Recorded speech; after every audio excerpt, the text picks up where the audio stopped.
My name is Diana Myers. I'm 28 years old, and 15 years ago, my own parents threw me out of the house when I was just 13.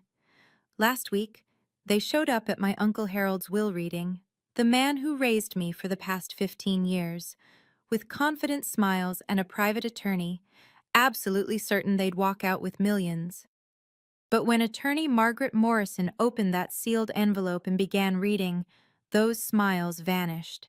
And when she reached Clause 7, my mother, the woman who once declared I was no longer her daughter, shot to her feet, her face chalk white, her mouth hanging open in disbelief. Before I tell you what happened next, if you enjoy stories about justice and family boundaries, take a second to like and subscribe, but only if you genuinely connect with this story. Where are you watching from right now, and what time is it there? Drop a comment and let me know. To understand why my mother reacted that way, I need to take you back to the summer of 2010, when I was a 13-year-old girl who believed she was the root cause of every problem in her family. Growing up in a modest house in Southeast Portland, I learned early that love in our family wasn't distributed equally. My father, Richard Myers, worked as an auto mechanic at a shop downtown.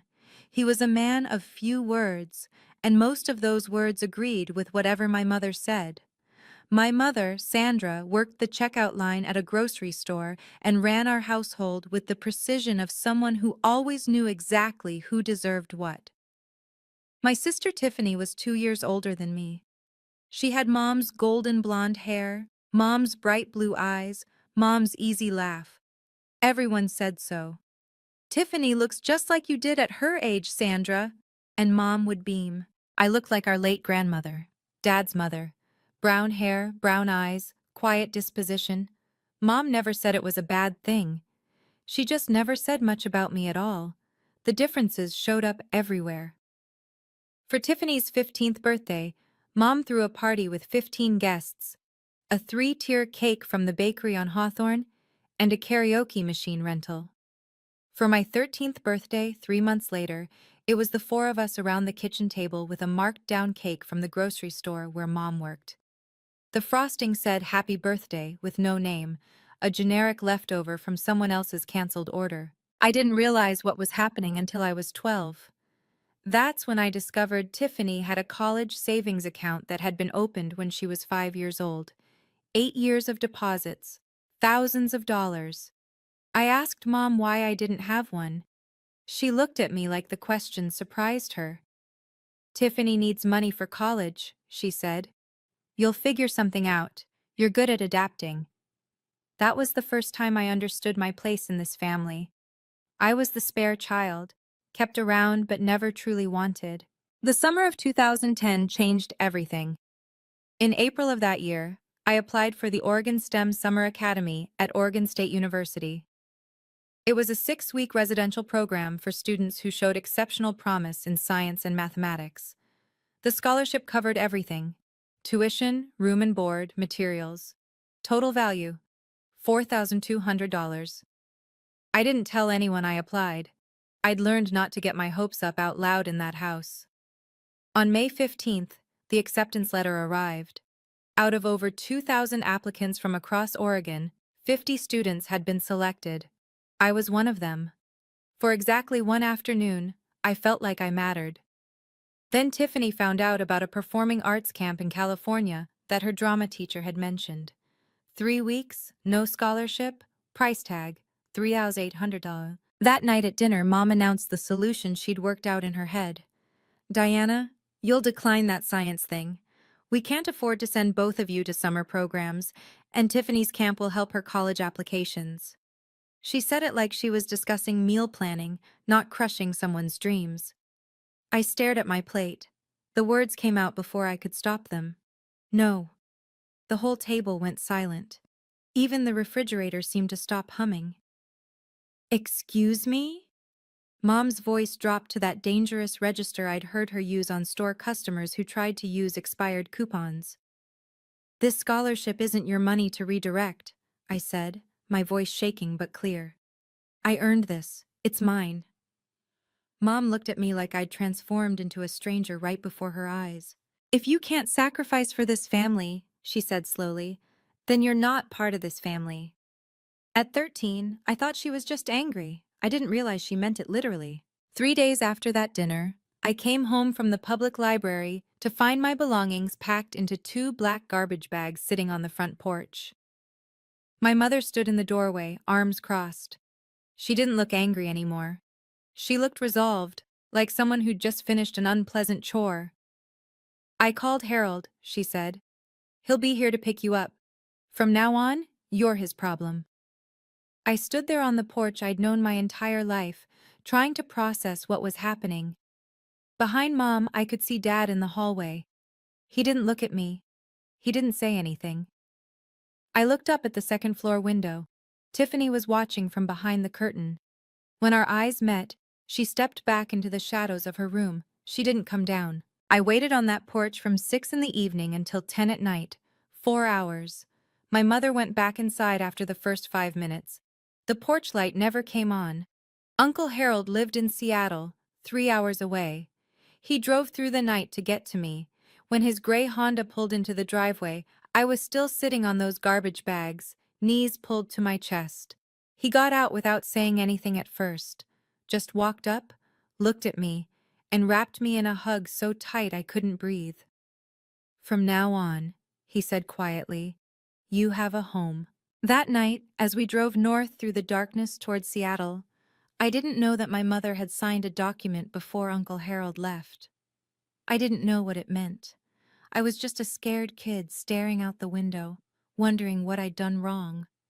It would take 15 years for that document to resurface, and when it did, it would change everything. Uncle Harold's house in Seattle's Ballard neighborhood wasn't large, but it felt enormous compared to the cramped space I'd occupied in my family's home. For the first time in my life, I had a room that was entirely mine. More importantly, I had someone who believed in me. Uncle Harold had built Myers Property Holdings from scratch, a commercial real estate company he'd started with a single small office building he'd purchased after working double shifts for 6 years. By 2010, he owned 8 properties across the Seattle metro area. He never married, never had children. When I arrived on his doorstep with nothing but 2 garbage bags, he didn't just take me in. He invested in me. Over the next 4 years, I poured myself into school. I graduated from Ballard High in 2014 as class valedictorian, president of the math club, with a 4.0 unweighted GPA. The University of Washington offered me admission with a partial scholarship to their Foster School of Business. By 2018, I had my bachelor's degree in finance, graduating summa cum laude with a 3.94 GPA. Uncle Harold had given me internship opportunities at Myers Property Holdings starting my sophomore year. I learned the business from the ground up: data entry, lease analysis, tenant relations, property assessments. In 2019, after 18 months at a Big Four-style accounting firm I'll call Mitchell and Partners, I earned my CPA certification. 1 year later, Uncle Harold offered me a position as controller. By 2021, I was CFO. On my 26th birthday, I managed a portfolio of 12 commercial properties with a combined value of $23.7 million. Uncle Harold sent me an email that day. I still have it saved. The subject line read, "To my daughter." The message was simple. You don't need to prove anything to the people who abandoned you, but you do need to prove to yourself that you're worthy. You have. Happy birthday, Diana. In 15 years, my biological family reached out exactly 3 times. The first was in 2012. My mother called Uncle Harold's phone, not mine, to ask for $5,000. Dad had lost his job at the auto shop. Times were hard. Surely Harold could help his own brother. Uncle Harold declined. He told me about the call afterward, his jaw tight. "They haven't asked about you once," he said. "Not how you're doing in school, not if you're okay. They just want money." The second contact came in 2016. Tiffany mailed me a wedding invitation. No personal note. No, "I hope you're well," just the formal printed card with my name and Uncle Harold's Seattle address. I didn't attend. I didn't send a gift. I didn't respond at all. The third was in 2020. My mother sent me an email, the first direct contact she'd initiated since throwing me out. The subject line was, "Checking in." The message mentioned that she'd seen an article in Seattle Business Journal about Myers property holdings expanding into the East Side market. She hoped I was doing well, and suggested we should catch up sometime. I deleted the email without responding. I wasn't holding grudges. I had simply built a life that didn't include them, and I saw no reason to change that. In the summer of 2024, Uncle Harold received a diagnosis that changed everything. Congestive heart failure, advanced stage. The doctors gave him 12 to 18 months. He lasted 8. During those final months, Uncle Harold met with his estate attorney multiple times. He updated his will in June 2024, 6 months before he passed. When I asked him about it, he just smiled. "Everything's taken care of," he said. "You focus on the business. I've handled the rest." I didn't know what he'd written. I didn't know about the clauses. I trusted him completely. I had no idea what was coming. Uncle Harold passed away on February 28, 2025. He went peacefully in his sleep at Swedish Medical Center with me holding his hand. 1 week later, on March 7th, I was in my office at Myers Property Holdings when my phone buzzed with an unknown Portland number. I almost didn't answer. "Diana?" The voice was immediately recognizable. 15 years hadn't changed my mother's particular way of saying my name, like she was tasting something she wasn't sure she wanted to swallow. "Sandra." I kept my voice neutral, not Mom, just her name. A brief pause. I could almost hear her recalibrating. "I heard about Harold," she said. "I'm so sorry for your loss. I was thinking I should come up for the memorial service, pay my respects. The memorial was 3 days ago." Another pause. "Oh, well, I also heard there's a will reading coming up. Family has a right to attend these things, you know, especially when it involves a brother's estate." There it was, the real reason for the call. "How did you find out about the will reading?" "I have an attorney, Victor Harrington. He made some calls." The name sparked a faint memory. Uncle Harold had mentioned a Victor Harrington once, an attorney he'd consulted years ago and decided not to work with. I spoke to Margaret Morrison, Uncle Harold's estate attorney, the next morning. She confirmed my suspicions. Sandra had hired Victor Harrington to file a claim challenging the will. Their grounds: undue influence, alleging that I had manipulated a sick man in his final months. They were also demanding to attend the will reading as immediate family members of the deceased. I stared at the photo of Uncle Harold on my desk. In the picture, he was smiling. Almost like he'd known this would happen. Almost like he'd planned for it. Margaret Morrison's office occupied the 47th floor of the Columbia Center, Seattle's tallest building. Through the floor-to-ceiling windows, you could see all the way to Mount Rainier on a clear day. March 10th wasn't clear. Rain streaked the glass as Margaret laid out the situation. "Victor Harrington filed a formal challenge to the will on behalf of Richard and Sandra Myers," she said, sliding a document across her desk. "The claim alleges undue influence. They're arguing that you isolated Harold from his family during his illness and pressured him to change his estate plan." I read through the filing, my stomach tightening with each paragraph. "They're demanding 50% of the estate," Margaret continued. "Their legal theory is that as Harold's only surviving sibling, Richard should be entitled to inherit under intestacy rules, or at minimum, receive a significant share that reflects the natural bonds of brotherhood." "Natural bonds," I repeated. "Richard and Harold hadn't spoken in 8 years before I came to live with Uncle Harold. Did you know that?" Margaret nodded. "I'm aware. Harold told me the whole history, but that's not what concerns me about this filing." She pulled out another page from her folder. "They don't need to win this case. If this goes to litigation, the estate could be frozen for 12 to 18 months during discovery and trial. Meanwhile, the properties need management, tenants need attention, bills need to be paid." A protracted legal battle could cost hundreds of thousands in legal fees and potentially devalue the entire portfolio. So they're betting I'll pay them off to make them go away. That's the strategy, Margaret agreed. It's not unusual in estate disputes. I looked down at the challenge filing. In the section describing our family history, Sandra had written that I had abandoned my family and exploited Harold's loneliness. The woman who threw me out was claiming I abandoned her. Do you have any documentation about your circumstances in 2010? Margaret asked. Anything that establishes what actually happened when you went to live with Harold? I thought back to that night on the porch, the garbage bags, the 4-hour wait, Uncle Harold arriving in the darkness. I was 13, I said. I didn't exactly keep records. Harold did. Margaret was already reaching for her phone. She dialed her assistant and asked for a specific file number from the archives.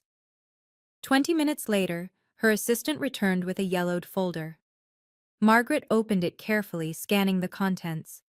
Then she looked up at me with an expression I couldn't quite read. Diana, did you know about this? She slid the document across the desk. The header read, Voluntary Relinquishment of Parental Rights and Transfer of Guardianship. Dated July 15, 2010. The document stated that Richard James Myers and Sandra Ellen Myers, being of sound mind, voluntarily relinquished all parental rights and responsibilities for their minor daughter, Diana Marie Myers, and transferred full legal guardianship to Harold Raymond Myers. At the bottom were 4 signatures: my mother's, my father's, Uncle Harold's, and a notary public from King County, Washington. File number 2010 GH 5847. They didn't just kick you out, Margaret said quietly. They legally gave you up. They signed away their parental rights.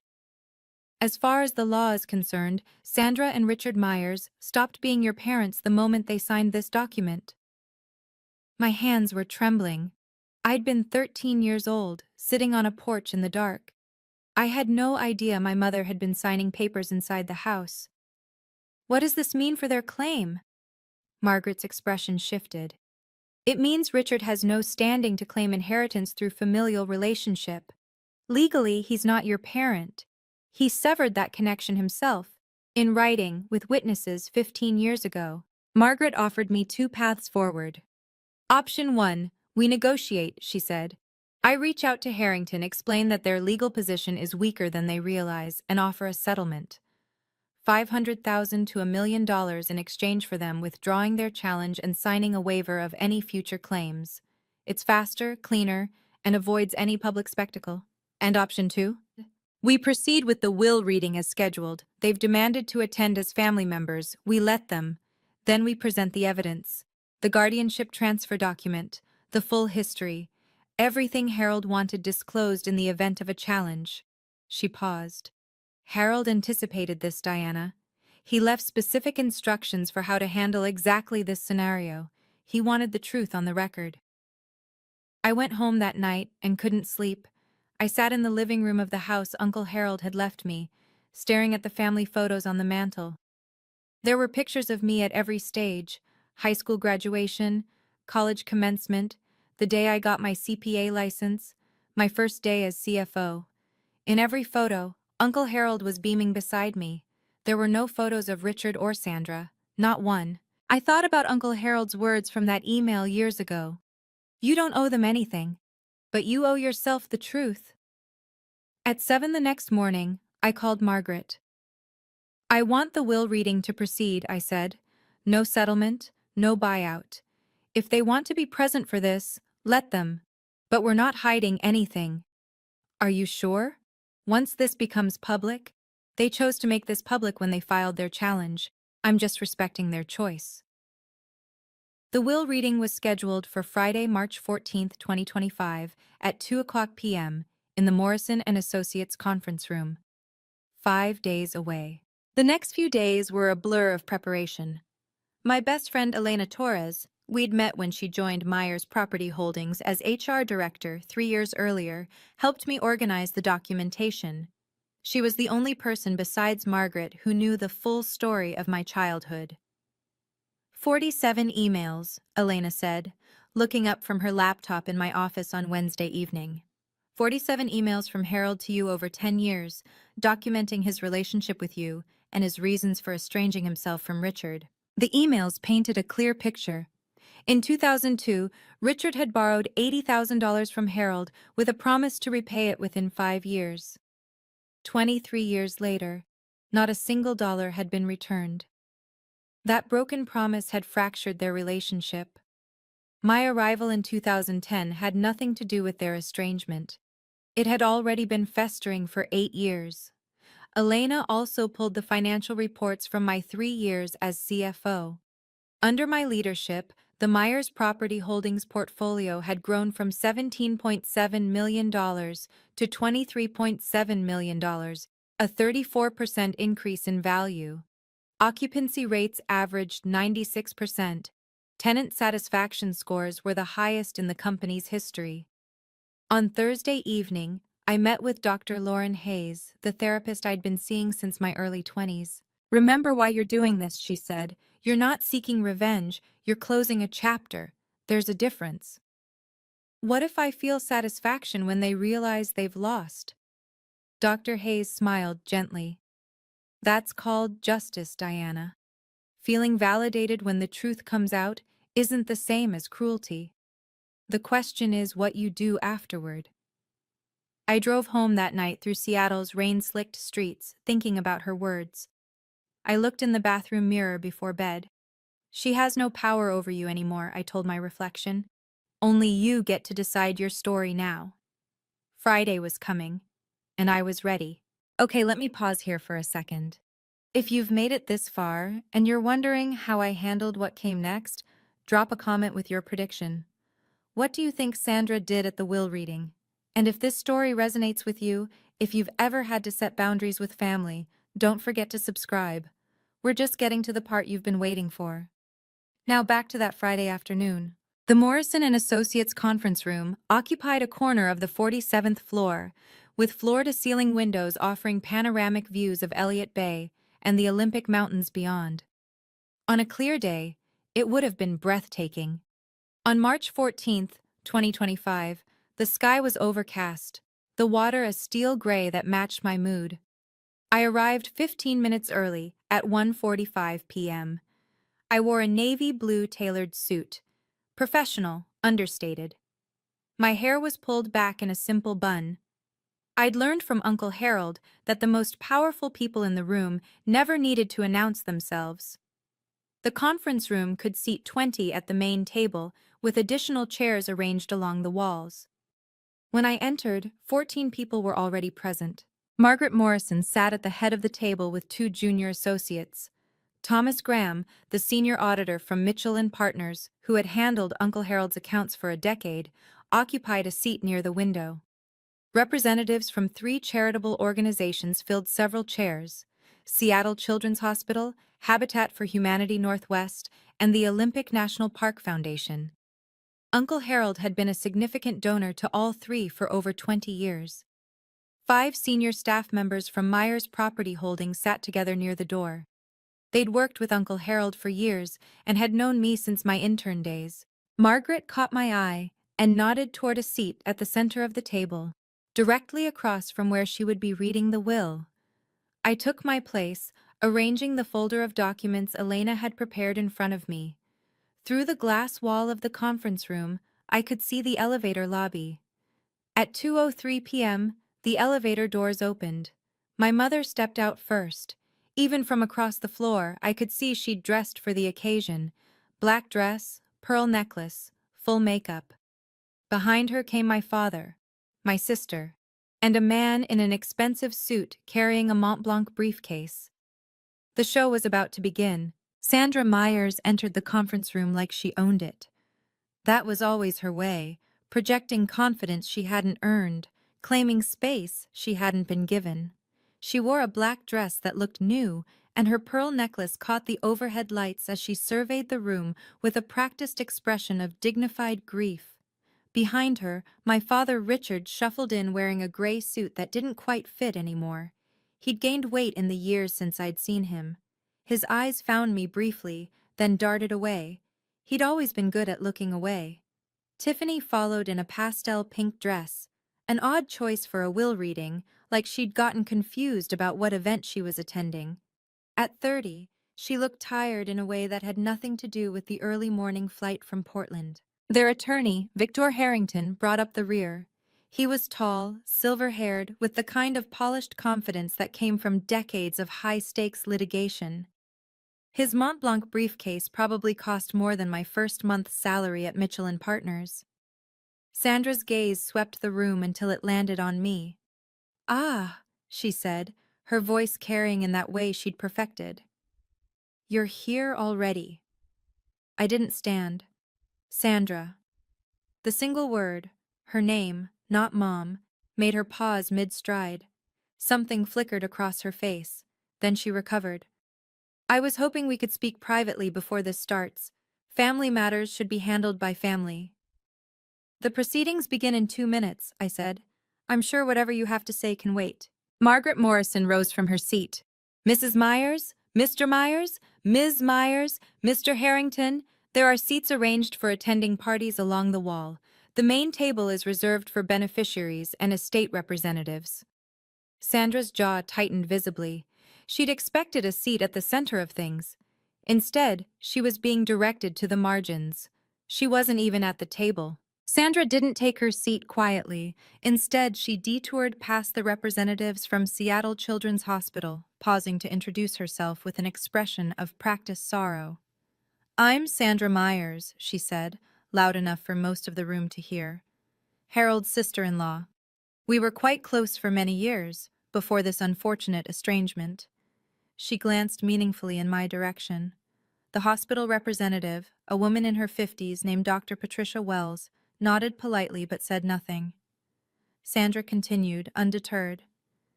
"It's so tragic how some people come into a family and create division. Harold was such a generous man, so trusting, perhaps too trusting." I kept my eyes on my folder. I didn't respond. I'd learned long ago that Sandra fed on reactions. Tiffany, settling into a chair against the wall, added her piece. "Uncle Harold used to visit us in Portland all the time when we were kids. I don't understand why she gets to sit up there and we're back here." Victor Harrington was already taking notes, his pen moving across a legal pad, documenting everything, building their case, looking for any reaction he could twist. I gave him nothing. Sandra took her seat beside Tiffany, but she wasn't finished. As Margaret organized her papers at the head of the table, Sandra's voice cut through the quiet room once more. "A child who's been rejected by her parents usually has a reason. I just wish Harold had seen through her the way we did. A mother always knows." The words hung in the air. Several people in the room shifted uncomfortably. Thomas Graham, the auditor, was staring at Sandra with open disbelief. I looked at her, really looked at her, for the first time in 15 years. She hadn't changed at all. The same certainty, the same need to control the narrative, the same absolute conviction that she was the victim. Margaret cleared her throat. "It's 2:10, we'll begin." Margaret Morrison broke the seal on a large envelope with the careful precision of someone who had performed this ritual hundreds of times. "This is the last will and testament of Harold Raymond Myers," she began, her voice carrying the formal weight the moment demanded. "Born July 4, 1953, deceased February 28, 2025.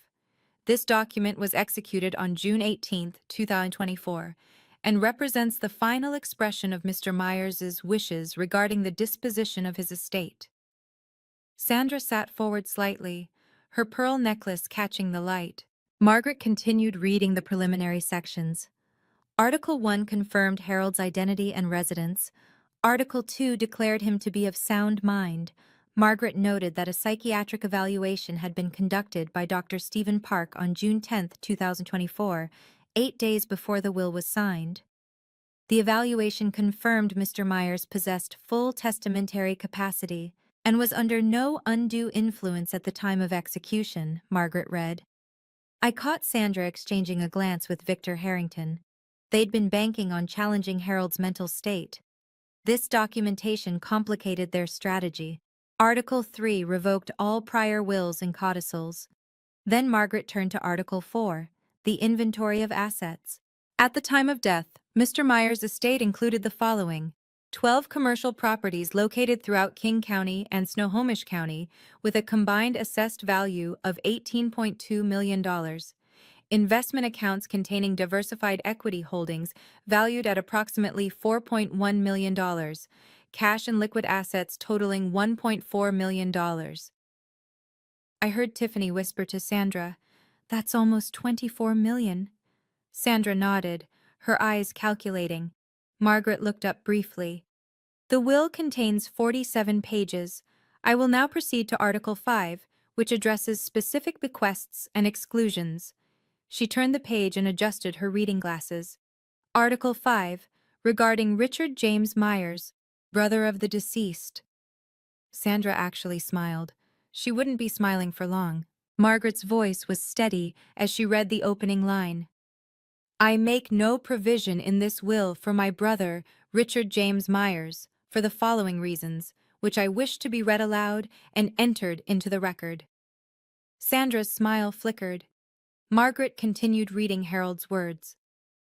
First, in March of 2002, Richard borrowed $80,000 from me with a written promise to repay the full amount within 5 years. 23 years have passed. Not $1 has been returned. I have retained the original promissory note as documentation. Richard's face went pale.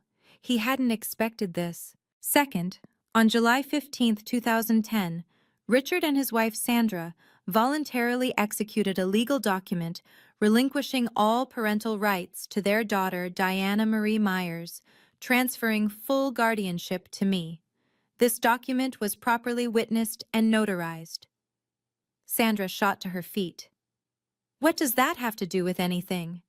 Margaret paused, looked at Sandra over her glasses, and continued reading without acknowledging the outburst. The significance of this document is as follows. By legally terminating their parental relationship with Diana, Richard and Sandra severed any claim they might have had to inherit from me through her. Diana is my legal heir. Richard is not her legal father. Therefore, Richard has no familial relationship with my designated heir, and no standing to challenge this will on grounds of family connection. Richard stood now, too. This is ridiculous! I'm Harold's brother, his blood brother! Victor Harrington grabbed Richard's arm, pulling him back down. But even the attorney's face had gone gray. Margaret reached into her file and produced a document. For the record, the original voluntary relinquishment of parental rights is on file with King County Family Court, file number 2010 GH 5847. I have a certified copy here, which any party may examine. She laid the document on the table. Sandra stared at it like it was a live grenade. Sandra didn't sit back down. Her composure, that careful mask she'd worn into the room, cracked visibly. Her voice rose, sharp and desperate. This is insane! That paper doesn't mean anything. We're still her family. Margaret's voice remained level. Mrs. Myers, I must ask you to take your seat. Disrupting the reading of a will is a matter the court takes seriously. Sandra ignored her. She pointed directly at me. She did this. She manipulated Harold against his own family. She poisoned him against us. Dr. Patricia Wells from Seattle Children's Hospital looked uncomfortable. The charity representatives hadn't signed up for a family meltdown. Tiffany tugged at Sandra's sleeve. Mom, sit down. People are watching. I don't care who's watching, Sandra's voice cracked. I want to know how this happened. Harold loved Richard. They were brothers. Finally, I spoke. My voice came out calm, steady, the way Uncle Harold had taught me to speak in difficult negotiations. Never raise your voice. Make them strain to hear you. Sandra, you made a choice 15 years ago. You put my belongings in garbage bags and left me on a porch in the dark. Then you went inside and signed a document giving me away. I was 13 years old. The room was absolutely silent. That was your decision, I continued. Not mine, not Uncle Harold's, yours. Everything that's happening today is simply the consequence of what you chose to do that night. Sandra's mouth opened, but no words came out. I looked at her steadily. I don't hate you, but I also don't owe you anything. You made sure of that when you signed that paper. Victor Harrington was writing furiously on his legal pad, though I couldn't imagine what strategy he thought he could salvage. Margaret cleared her throat. If we may continue, I haven't yet read Clause 7. Sandra finally sank back into her chair, but Clause 7 was the one that would truly end her hopes. Margaret turned to page 12 of the will and paused. Then she read the words that would change everything. Article 7, Designation of Sole Beneficiary. The room held its breath. I hereby bequeath the entirety of my estate, including all real property, investment accounts, liquid assets, and personal effects, to my legally adopted daughter, Diana Marie Myers. Adopted. The word hung in the air like a thunderclap. Sandra's face went white, actually white, like someone had drained the blood from her head. Adopted? Richard's voice was hoarse. Since when? Margaret answered with the same calm precision she'd used throughout. Mr. Harold Myers formally adopted Diana Marie Myers on September 12, 2012, when she was 15 years old. The adoption was finalized in King County Family Court, file number 2012 AD 3291. As Mr. and Mrs. Richard Myers had already legally relinquished their parental rights in 2010, no additional consent was required. Tiffany stared at me. So you're not related to us anymore? I met her eyes. Not legally. Not since Mom and Dad signed me away. Margaret continued reading. Diana is not merely a beneficiary. She is my daughter in every way that matters, legally, practically, and emotionally. She has worked alongside me for years, proven her competence and integrity, and I trust her completely to continue the work I began. There is no one more deserving of this inheritance, and no one I love more. My vision blurred. I blinked back tears. Uncle Harold had never told me about the full language of this clause. He'd kept it a secret, waiting for this moment, knowing it might come. Sandra was shaking her head slowly, like someone trying to wake from a nightmare. This can't be legal, she whispered. Victor, tell them this can't be legal. Victor Harrington didn't answer. He was staring at his legal pad, pen motionless. He knew the case was over. Margaret reached into her folder and withdrew a sealed envelope, smaller than the others. There's one more item, she said. Mr. Myers left a personal letter for Diana, with instructions that I offer to read a portion aloud during this proceeding, if Diana consents. I nodded, not trusting my voice. Margaret opened the envelope carefully and unfolded a single handwritten page. Uncle Harold's familiar script filled the paper, the same handwriting I'd seen on birthday cards and emails and notes left on my desk over 15 years. Margaret began to read. Diana, if this letter is being read aloud, it means things happened exactly as I expected. Your biological family showed up looking for money they never earned from a man they never cared about. I'm sorry you have to go through this, but I also know you're strong enough to handle it. A soft sound escaped Sandra's throat, almost a whimper. You came to me as a wounded child, thrown away by people who should have protected you, but you didn't let that define you. You transformed your pain into determination, your loneliness into independence, your rejection into resilience. I have never been more proud of anyone in my entire life. Margaret's voice softened slightly as she continued. I didn't save you, Diana. You saved yourself. I just gave you a place to do it. Everything you've achieved, your education, your career, your character, you earned through your own effort. I'm leaving you my estate not because you need it, but because you deserve it. And because I know you'll use it to help others the way I tried to help you. Tears were streaming down my face now. I didn't try to stop them. Don't let them make you feel guilty for surviving them. Don't let them back in unless you choose to. You owe them nothing. You owe yourself everything. I love you, Diana. Forever your father, Harold. Sandra made one last desperate play. She stood again, but this time her voice had shifted. The anger was gone, replaced by something that was meant to sound like wounded motherhood. Diana, sweetheart, I know things were hard when you were young. I made mistakes. I admit that now. But we're still blood. We can work through this. Can't we at least talk about dividing the estate fairly? I wiped my eyes and looked at her. You gave up the right to call me sweetheart 15 years ago. I want to contest this will, Sandra announced to the room. Victor, tell them. We have grounds. Undue influence. Harold was sick. She isolated him. Victor Harrington finally spoke, though he sounded like a man reading his own obituary. Mrs. Myers, perhaps we should discuss our options privately. No, tell them, we're going to fight this, Margaret interrupted by turning her iPad around to face the room.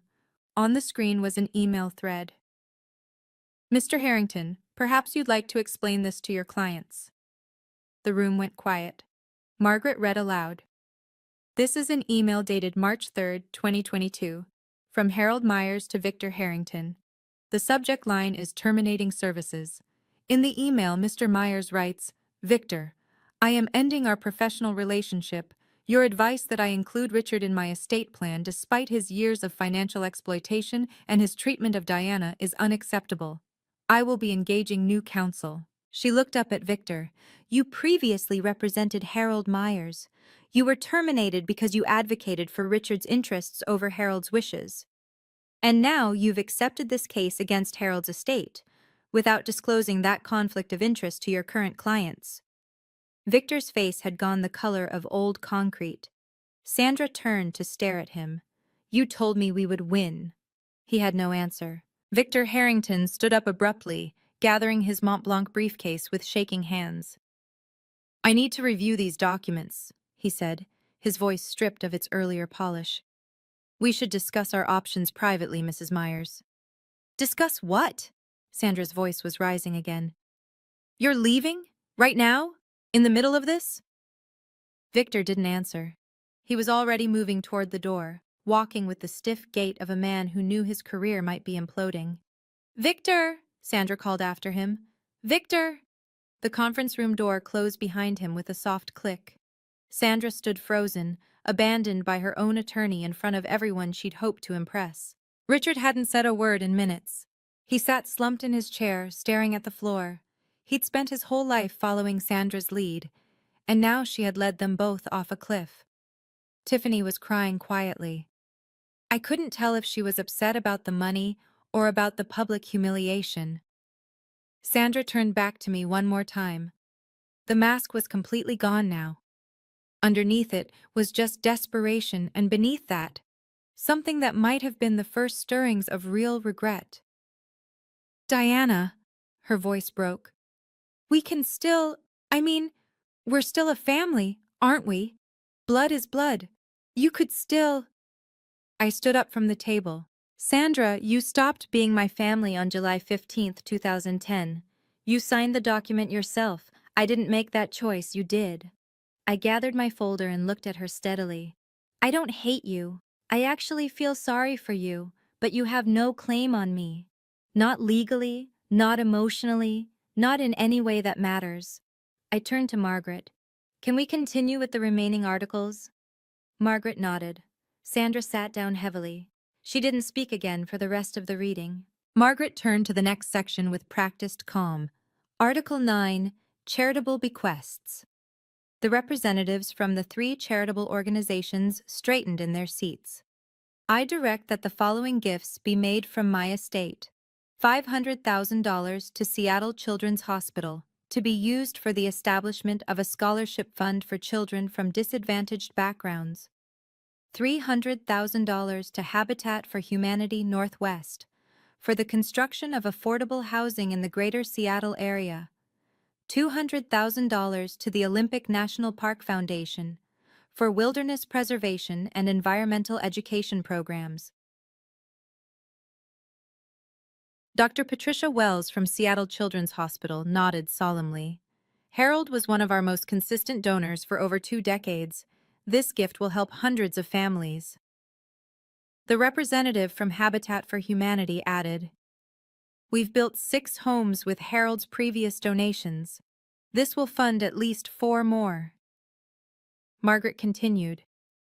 I also request that my daughter Diana continue the charitable giving programs I established during my lifetime, at her discretion. I trust her judgment completely. I found my voice. I will. I'll honor everything Uncle Harold built. A thought occurred to me as I looked at the 3 charity representatives sitting in this room.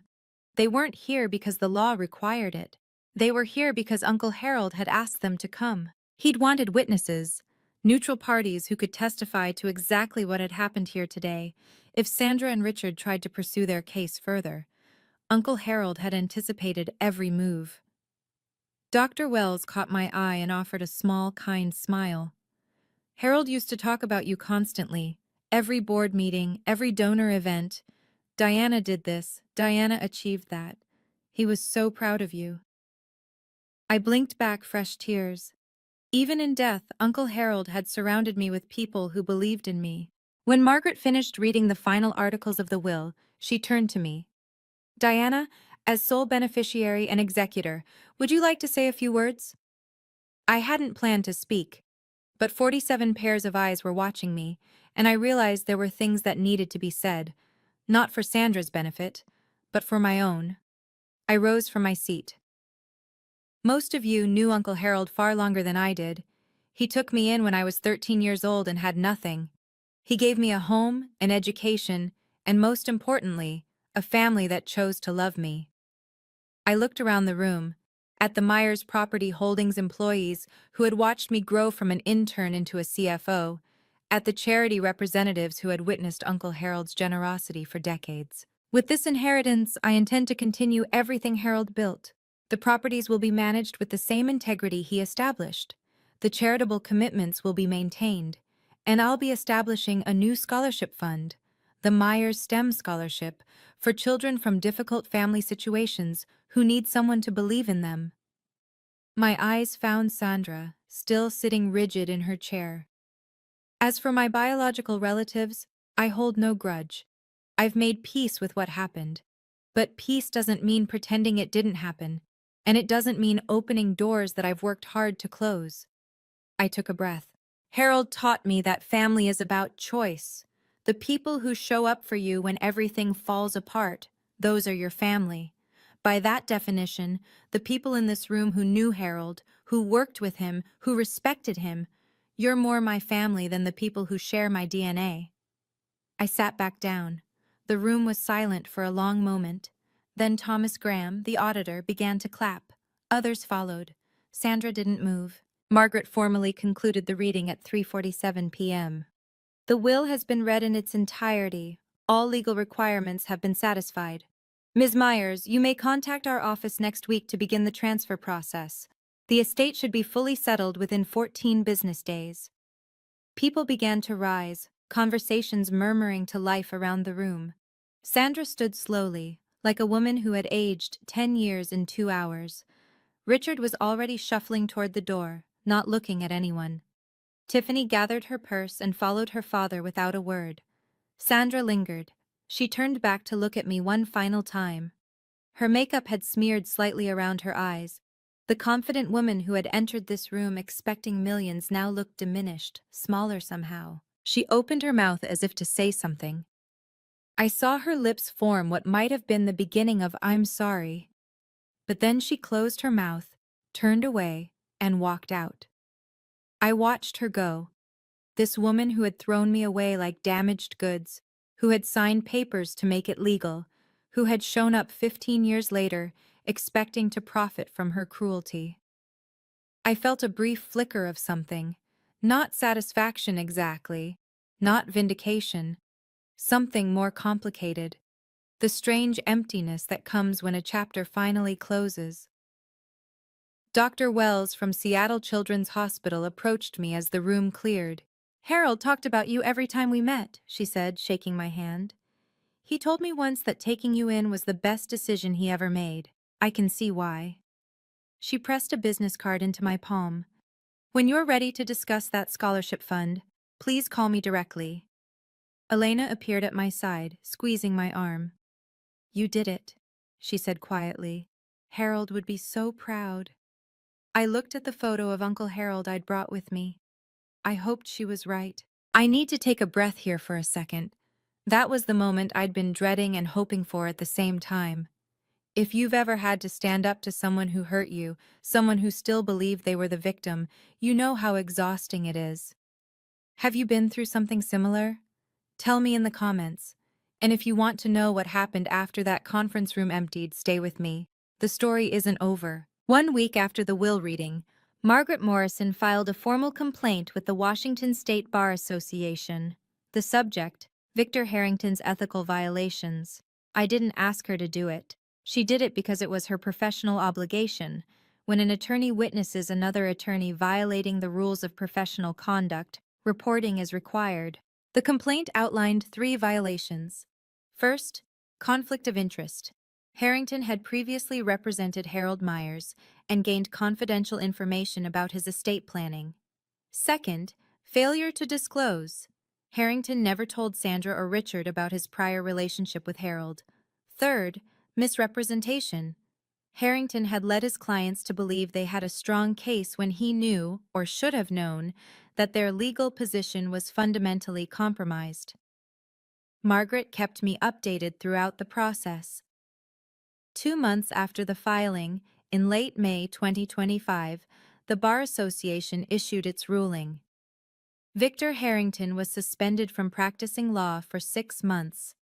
He was also fined $15,000 and required to complete additional ethics training. Within weeks of the suspension, 3 of Harrington's largest clients quietly transferred their business elsewhere. I heard through legal community gossip that his firm's revenue dropped by roughly $200,000 that year. Elena asked me once if I felt satisfied by Harrington's downfall. I didn't do anything to him, I told her. He did this to himself. I just happened to be there when the consequences caught up. That was the truth. I hadn't sought revenge against Victor Harrington. I hadn't filed the complaint. I hadn't lobbied for his suspension.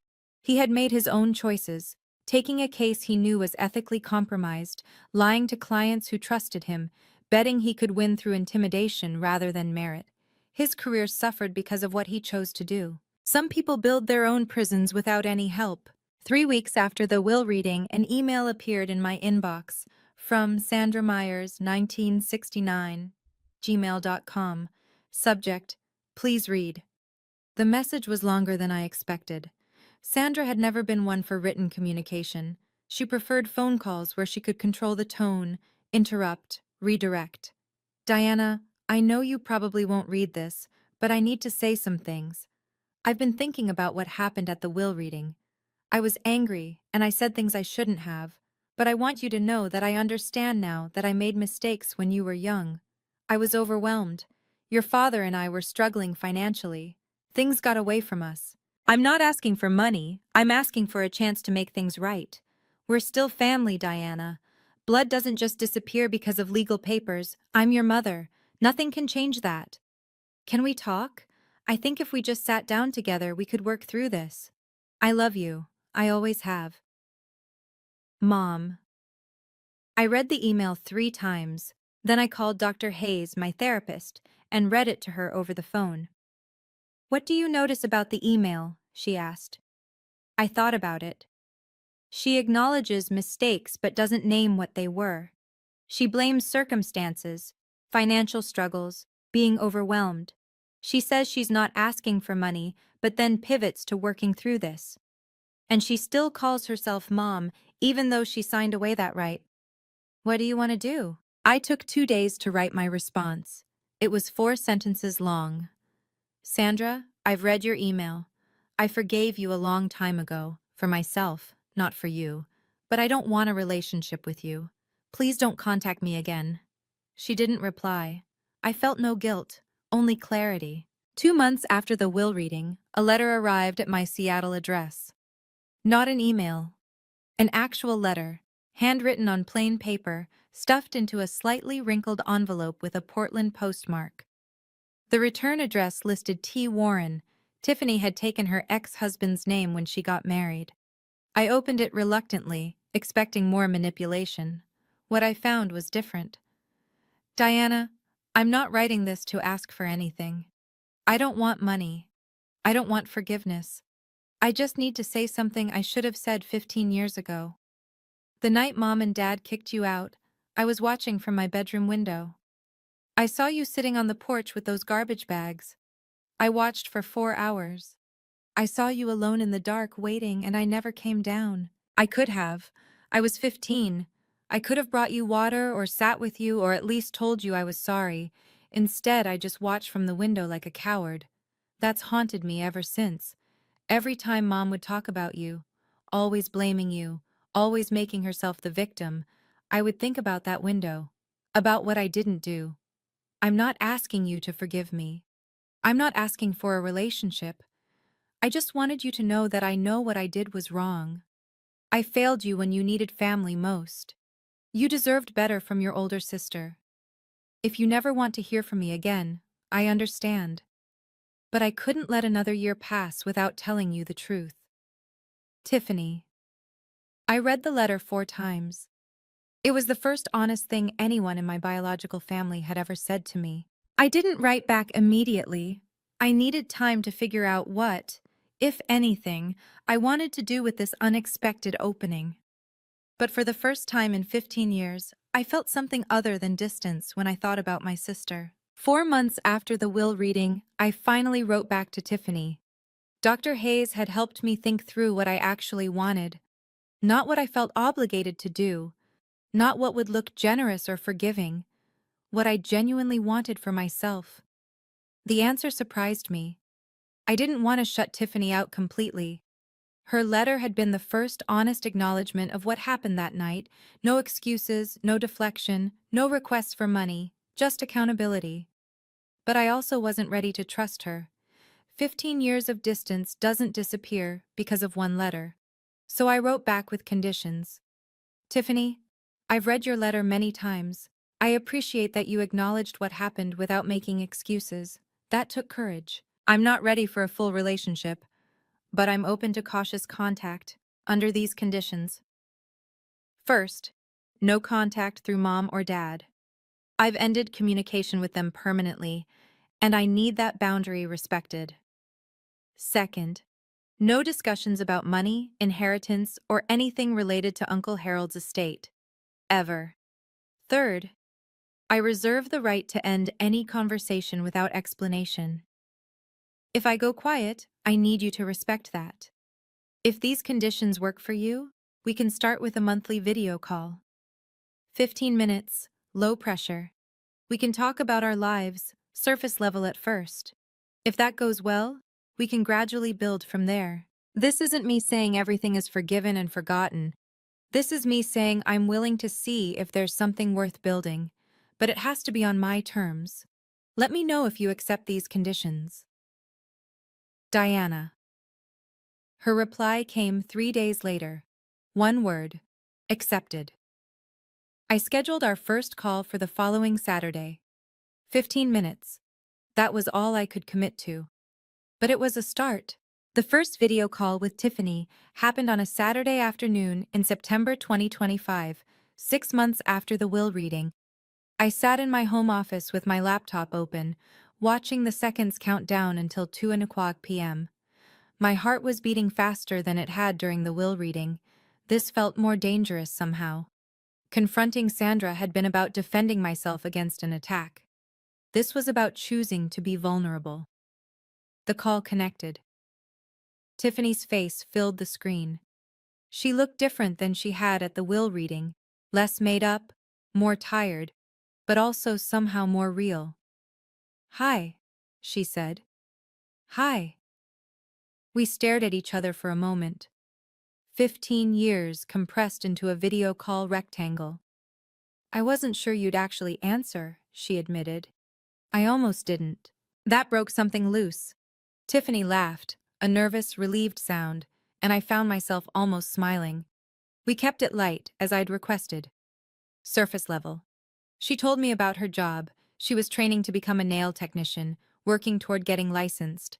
She mentioned her kids, Jaden, 8, and Lily, 6, without asking me to be their aunt. I told her about the business, about Seattle weather, about nothing too personal. At 14 minutes, I said we should wrap up. Diana? Tiffany's voice stopped me before I could end the call. Thank you for giving me a chance. I know you didn't have to. This is step one, I said. We'll see where it goes. Step one is more than I expected. We scheduled another call for the following month. After she hung up, I sat in my office for a long time, processing. I didn't know if Tiffany and I would ever have a real relationship. Maybe we'd stay in this tentative place forever. But for the first time, I was the one deciding what happened next. That power was worth more than the inheritance. March 14th, 2026. 1 year exactly since the will reading that changed everything.